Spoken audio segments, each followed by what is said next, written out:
嗨，大家好，我是坦平叔。今天是2025年8月3号，这一期咱们继续聊聊恒大清盘，聊聊中国的房地产。根据这个中指研究院的数据显示他说百城二手房住宅均价13585元每平米，环比下跌0.77%，就是比这个上个月这个是一种加速状态同比下跌7.32%，环比下跌0.7%、0.8%。你想想那这一年下来，这个房价恐怕要下跌10%说其中北京二手房网签12784套，环比下降15.6%，同比下跌17.9%。就是去年7月份北京的二手房是15575套，上海累计成交19337套。环比下降6.9%，同比去年7月下降5.1%，也就是北京、上海这个二手房7月份同比、环比都是在下降的，价格和成交量恐怕都在下降。这是北京和上海头部城市而二线和3、4线城市二手房价格分别环比下跌0.84%和0.77%。如果你要觉得二手房同比、环比，对吧，成交量和价格下降有点快，那你要看到新房就更加惊悚新房销售数据就更吓人。7月百强房企销售2112亿元，同比下滑24%，环比下滑38%。Top 50房企在1到7月累计销售额同比下降18.5%，其中7月单月同比降幅达25.3%，环比下降23.2%。以万科为例1到7月销售额同比大幅下降44%，保利发展7月份它的销售是排第一的。1到7月保利加到一起也是排第一，1到7月保利一共是卖了1632亿，排第一。但是保利比去年同期还是下降18%。这个百强房企销售额下降这就会导致一个什么东西呢？就大家就知道这个为什么房企现在越旧越难呢？你看那万科就全靠深地铁给它输血，最主要原因就是销售不畅，对吧？去化难，房子卖不掉。你在这种情况下，你哪个公司你都扛不住都在排队暴雷。如果销售额再这么降下去万科能保得住吗？保利又能保得住吗？对吧？你看这个环比下降23%呢，就是7月比6月下降了23%，那8月比7月再下降了20%，什么概念？但是房企这债这纷纷到期你马上要还呢，对吧？房子卖不掉，这些数字都意味着这个房地产恐怕真叫山雨欲来风满楼就即便已经调整了3年半了，还在孕育着暴风雨这意味着经历一系列刺激后，楼市尚未进入企稳状态，反而进入持续下坠模式，这有点加速的意思百强房企动辄同比24%、环比38%的降幅，已然清晰呈现楼市的未来。这无疑是一个充满痛苦且遥遥无期的长周期。这个房企的这个目前的困境也不用咱们渲染，你就看万科就行了，对吧？深地铁今年已经是第7次给万科借钱输血应该220亿。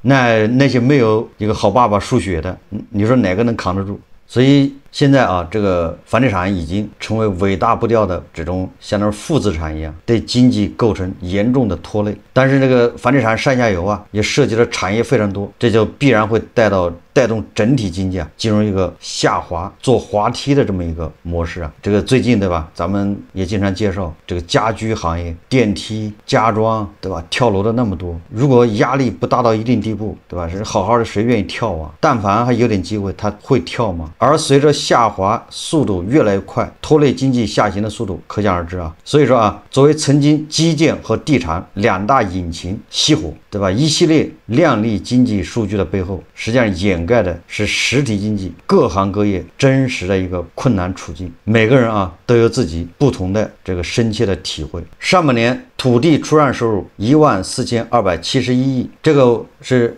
统计部门给的数字也就是这个数字你就看看就好了。因为这里面还含很多刷单的，对吧？就是这地方政府让城投让国企去把地买下来押给银行，这不就刷单吗？就这个数14271亿也是同步下跌6.5%，跟这个高峰时期就是2021年比，2021年是上半年34436亿，那它这个下滑了60%，这就膝盖涨。但是你要想一想，对吧？政府的开支它可很难降地铁要跑，对吧？老师的工资要发，环卫工人工资也要发，这个公交车还得开。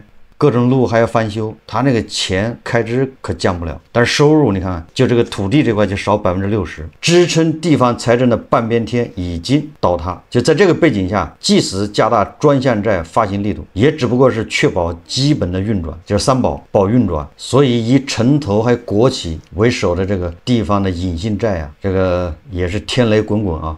一面啊是土地出让金腰斩式下跌，但是另外一面呢，这个地王又是平线，这就是咱们现在叫结构性矛盾了。这个东方财富啊报道说，地王平线，百强房企拿地金额增长34%，土地市场火爆能否推动楼市复苏？这答案肯定是否定的。你这地王拿地都20万一平米了，你卖40万一平米谁买啊？对吧？你把韭菜榨干了也买不起啊。7月热点城市土拍热度不减，各地新地王频现。与此同时，住宅价格仍呈现分化行情，新房受核心城市优质供给价格微涨，二手房则普遍以价换量。土地市场的火热态势能否推动楼市复苏，也成为当前市场关注的焦点。各地频繁诞生新地王，核心城市优质地块竞争激烈，多宗地块刷新单价地王。7月，上海徐汇叫恒富风貌区的一宗核心地块，以20万元每平米的成交楼面价，刷新了上海乃至全国涉宅用地成交楼面价记录。苏州园区双湖地块经过49轮竞价，以6.52万元每平米登顶江苏省住宅用地单价地王。深圳前海桂湾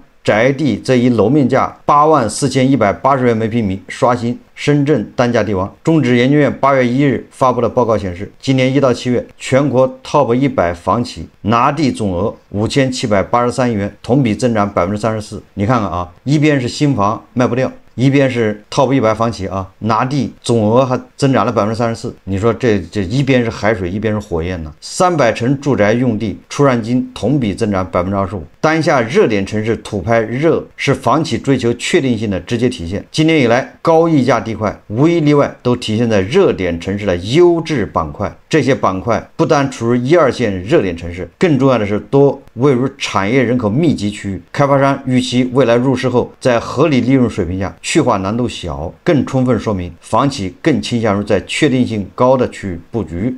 这个房企是结构性看多 ，TOP 10城市前7月宅地出让占全国比重52%，也就是全国卖地收入52%是排名前10的城市卖的，也就剩下的那好几百城市，很多城市恐怕一块地都没卖出去啊。说今年以来，房企拿地城市多集中在北上深、杭州、成都等核心城市，保持聚焦深耕、精准投资策略，但其余大多城市土拍相对平淡，就是这个1、2线城市、核心城市，这个土地还有的卖卖地还有收入，其他的城市基本上就卖地卖不动。在业内看来，专项债收储土地政策在各地加快推进，通过政府回购闲置土地再出让，缓解了部分房企资金压力，也推动国企成为土拍主力。重点城市拿地金额 TOP 10房企中，央企、国企和地方国资仍是主力，民企仅在重点深耕区域补充突出。举例来说，招商蛇口在北京、上海、南京、成都4个城市拿地金额均进入前10，建发在杭州、北京、苏州和成都4个城市拿地金额进入前10。头部企业聚焦核心城市，加大力度补仓。土地市场火爆能否推动楼市复苏？多地刷新地价记录的同时，住宅价格分化行情仍在延续。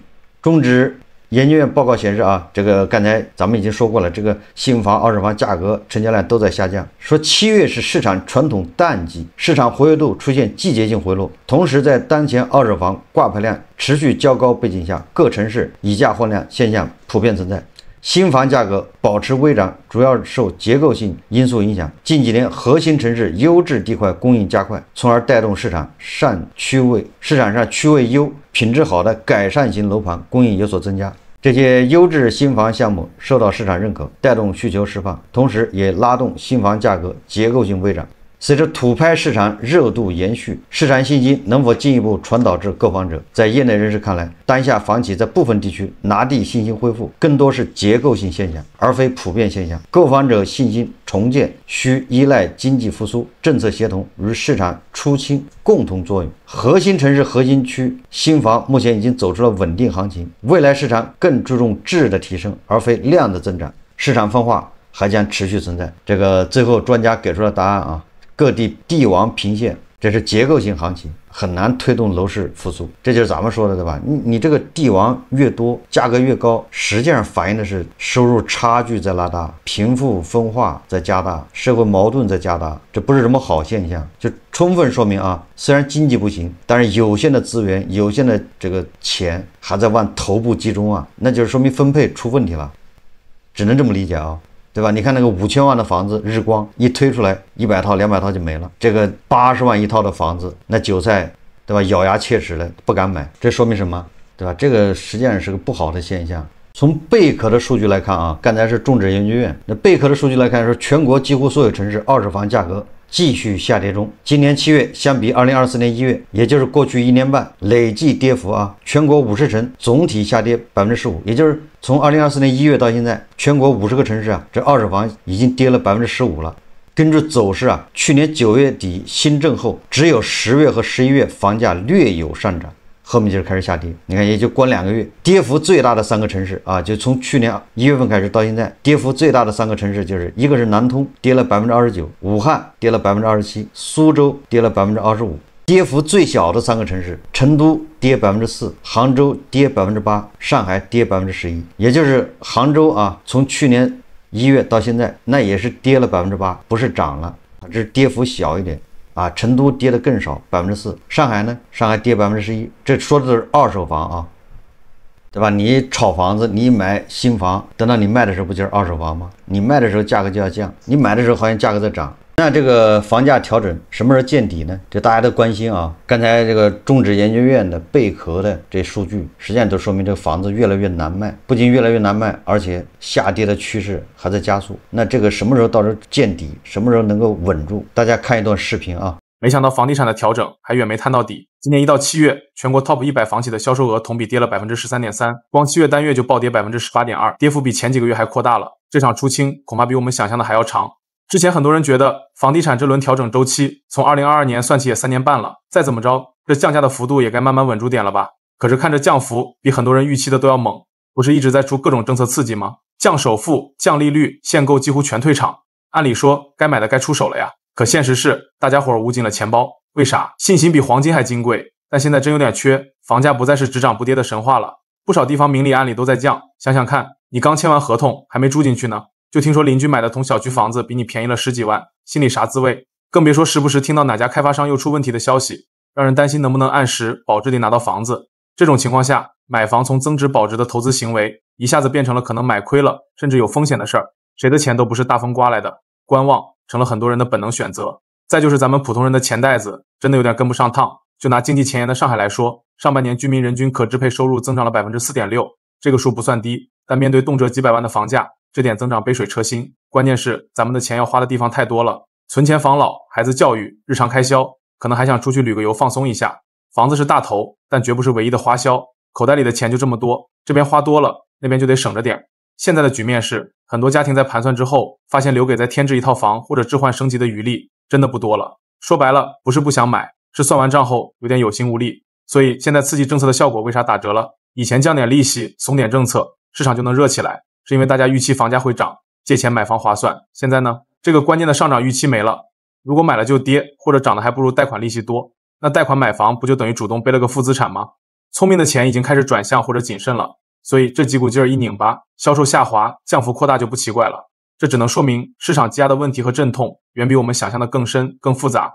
但是转机在于，或许能加速挤出泡沫，让行业更健康，转向好房子加好服务的逻辑。未来真正能活下来的房企，可能不是靠拼命拿地盖楼，而是靠商业运营、物业管理这些能持续收钱的业务。这个一家之言呐，仅供参考。这个是住宅啊，我们再看这个商业地产商办。近日，深圳湾区会展国际酒店挂牌拍卖，价格低到什么程度啊？起拍价仅6.2亿，6.2亿什么意思呢？折合每平米1000多元，就是还不到2000。这个深圳湾区会展国际酒店呢，每平米不到2000，在拍卖。不，你要想一下，它这个湾区会展酒店是5星的还是4星的？我不太清楚，没住过，那就是4星吧？那你2000的装修费都不够啊，那整个是酒店卖给你啊，但你2000一平米装修都不够啊，这可是深圳啊，并且啊，这个深圳湾区会展国际酒店还是深圳规模最大的酒店，总投资约30亿，最终仅以2折成交，30亿投资，最后卖6亿，你就知道你这叫脚踝涨啊，这已经不是什么膝盖涨了，这不比那个住宅呀惨得多啊，跌掉了80%啊。实际上这不光是深圳啊一个地方，国内许多大城市这个商业啊地产或者是就是办公楼写字楼这种地产普遍面临低价血亏抛售的局面。大家还记得吧？那个是叫贝莱德吧，不是买了上海的一个写字楼吗？人家最后首付不要了，对吧？直接违约断供，你法院拍卖去吧。那也是写字楼，好像就惨到这程度啊，人家直接首付不要了。商办类物业降价幅度远远大于住宅类，全国平均跌幅已超过50%。若属于不良资产处置，还会在原价基础上再打5折拍卖，相当于高峰期价格的2.5折。遇到特殊情况，甚至只剩高峰期的1折左右，这太罕见了。就是100块钱的东西，最后只卖10块。商办物业价格断崖式下滑，烂尾项目大量增加，表面看如住宅市场一样，是市场下行叠加经济下行的结果。但如果仅仅这个原因的话，那大家可以熬啊，熬过寒冬不就行了吗？等到黎明天亮，没有必要割肉割在地板上。实际上根本原因啊，还是在于大家看不到这个商场、商业物业和这个办公室啊，看不到前景。也就是说，即便楼市和经济复苏，商办类物业似乎也难以翻身。根源在于过去10几年各地天量商办物业供应以及需求端已经发生根本变化。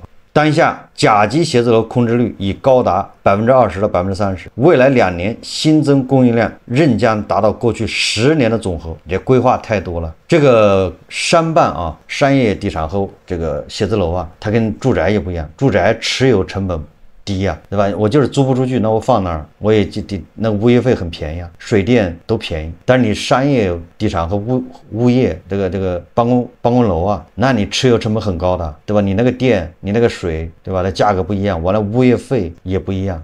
这就是为什么这个打1折、打2折卖呢？你买回去，你还得往里放钱呢，你不知道放到什么时候，对吧？你还得维护它。如果您能租出去还好，现在租不出去，看不到希望。所以说，比这个住宅更惨的是商办。我在网上看一个帖子啊，这当然这个就是仅供这个参考，仅供娱乐。他这帖子就是介绍一些这个房产中介或者就是那些房产那个自媒体啊，他天天唱多这个楼市，然后目的很简单啊，就收会员，然后就带会员去买房，也很多人就这么干，所以他就拼命的忽悠这个房子要涨，你再不买来不及了啊，买2套这个等到房价一涨，你就财富自由。网上很多房吹啊，忽悠大家买房。那它有什么好处呢？它怎么让一个买不起房的，对吧？或者是条件不够的人也能去买房，让你去炒？哎，他就举了个例子啊，是以深圳的这个叫海纳公馆或者叫润喜，就这2个项目，就是举例子啊，这些炒房的自媒体啊，哎，他就跟你一顿忽悠，总结2个板块，投资潜力巨大，科技园和宝中。科技园呢，楼盘就是润喜，宝中就是海纳公馆啊。润喜的潜力大如海纳公馆，如果胆子大就搞这个润喜，胆子小点那就海纳公馆。但是这些自媒体他的会员，对吧，没有那么多钱呢，他的会员恐怕只有100万的首付，怎么炒呢？这个润喜那房子一套都是1500万，他首付只有100万，他怎么炒这个房子？别着急，这个房产这些自媒体啊，这些大 V 一条龙全套帮你解决，主打一个服务周到。首先找垫资方垫进去1400万，总价1500万啊，你不是只有100万吗？剩下的1400万人家垫资，对吧？刚好1500万把这房子拿下。那垫资是要收费的，但是没关系，你是会员，对不对？给会员价优惠，每日7/1万块钱，一天7块钱，也就是啊1400万每天9800块的利息。一般的垫资一般的都是垫15天，也有长的也有短的，对吧？那看后面你什么时候把那钱弄出来。那垫15天的话，差不多就是15万，对吧？然后你这房子就买到了，你要把人家的1400万垫资要还给人家，你要用的时间越长，那成本越高。所以说啊，这个大 V 啊，帮你新过户一个空壳公司做经营贷，把这公司啊，对吧？一个空公司卖给你，你这公司上面恐怕有一些数据，对吧？就是那个流水啊都正常，然后帮你做经营贷，经营贷呢，那你也是享受会员价，对吧？也就赚你一个点，1400万啊，就赚你14万。然后就是买房，对不对？买房会员价也优惠。对吧？人家都是1.5个点或者什么的，反正这个是一个点，1500万收你15万。你看啊，买房的佣金、经营贷的一个点，这个过桥的，一共加起来这3笔费用就是44万。这个你看这个财经大 V 赚钱不赚钱？他的会员一共才100万来炒房，44万让这个大 V 赚走了。你就知道为什么那么多大 V 在那起劲的忽悠，对吧？买房能发家致富，他只要忽悠1个2个买，他能赚多少钱，对吧？这些大 V 他很有号召能力啊。但是你想，他一共就100万去买房，44万已经让中介大 V 赚走了。你说他买那房子稍微有点波动，不就赔的裤子都没得穿吗？对吧？只有你要跳楼那是你的事，人家反正房产大 V 钱已经赚走了，对吧？他不是靠买房子赚钱，他是靠忽悠他的信徒去买房子赚钱，他自己未必买啊，但是也可能买，也可能不买。所以有人说了嘛，一切啊教你赚钱的，实际上本质上就是想赚你的钱。最后我们再看一个澎湃新闻报道啊，这个一个惨剧啊，长沙一小区外墙脱落致21岁女子死亡，涉事小区曾是地王，涉事楼栋曾申报维修。8月1日，湖南长沙开福区北辰三角洲义山区附近发生一起高空坠物致人死亡事件，死者系一名21岁女子。澎湃新闻从开福区公安、住建等多个部门获悉，高空坠落物体系北辰三角洲高层住宅外墙脱落的水泥块，而北辰三角洲小区系2007年7月北辰实业以92亿拿下长沙星河三角洲地块所建小区，该地块紧邻湘江和浏阳河，因创下当年全国土地交易最高总价，被称为当时全国地王。在之后10余年里，以这个高层和超高层为主的超级大盘多次成为长沙楼市住宅销售冠军。你看看啊，这还是地王项目，居然外墙剥落，而且致人死亡，你就知道这是什么质量，这到底是什么水平啊？这还是地王项目，你说是普通的住宅不知名的开发商干的事，你这个是北辰啊，对吧？又是地王项目，你反过来说那些不是地王项目的，对吧？那小开发商开发的房子，那个质量还有保证吗？一个21岁的女孩子，真是花季啊！咱们这个房地产啊行业经过20-30年的狂奔呢，对吧？到底盖了多少豆腐渣工程，恐怕这个数字也是吓人的。好，这期节目我们就聊到这里，感谢大家收看。如果喜欢我的节目，欢迎订阅、转发，也可以在下方留言评论，谢谢大家。